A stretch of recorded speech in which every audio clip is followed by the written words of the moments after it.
धारदार लेखणी, प्रक्षोभक विचारसरणी, तुमचं आमचं आपलं न्यूज चॅनल विचार मंथन न्यूज। मोरोशी येथील शासकीय आश्रमशाळेत 10वीच्या विद्यार्थिनीची आत्महत्या, सुरक्षिततेवर गंभीर प्रश्नचिन्ह। रिपोर्टर विचार मंथन न्यूज प्रशांत गडगे।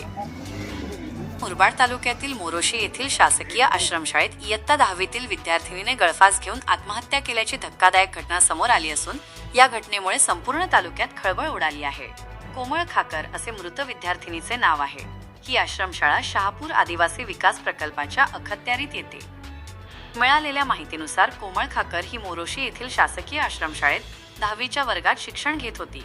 आज सकाळी तिने आश्रमशाळेच्या आवारात गळफास घेऊन आपले जीवन संपवले। या घटनेची माहिती मिळताच पोलीस घटनास्थळी दाखल झाले असून प्रकरणाचा सखोल तपास सुरू आहे। विद्यार्थिनीने आत्महत्या का केली यामागील नेमके कारण अद्याप स्पष्ट झालेले नाही। या घटनेमुळे आश्रमशाळेतील विद्यार्थ्यांच्या सुरक्षिततेचा गंभीर प्रश्न ऐरणीवर आला आहे।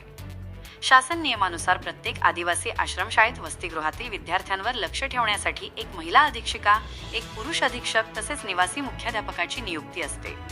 असे असतानाही आश्रमशाळेतील आवारात विद्यार्थिनीने आत्महत्या करणे ही अत्यंत गंभीर बाब मानली जात आहे। विद्यार्थिनी गळफास घेत असताना आश्रमशाळेचे मुख्याध्यापक, अधीक्षक व अधीक्षिका नेमके काय करत होते?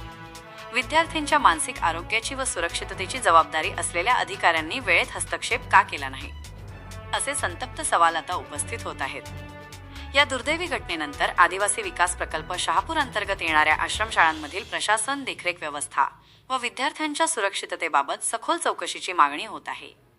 दोषी आढळणाऱ्यांवर कठोर कारवाई करावी अशी मागणी पालक व सामाजिक कार्यकर्त्यांकडून केली जात आहे। बातमी आवडल्यास आमच्या चॅनलला लाईक करा, सबस्क्राईब करा।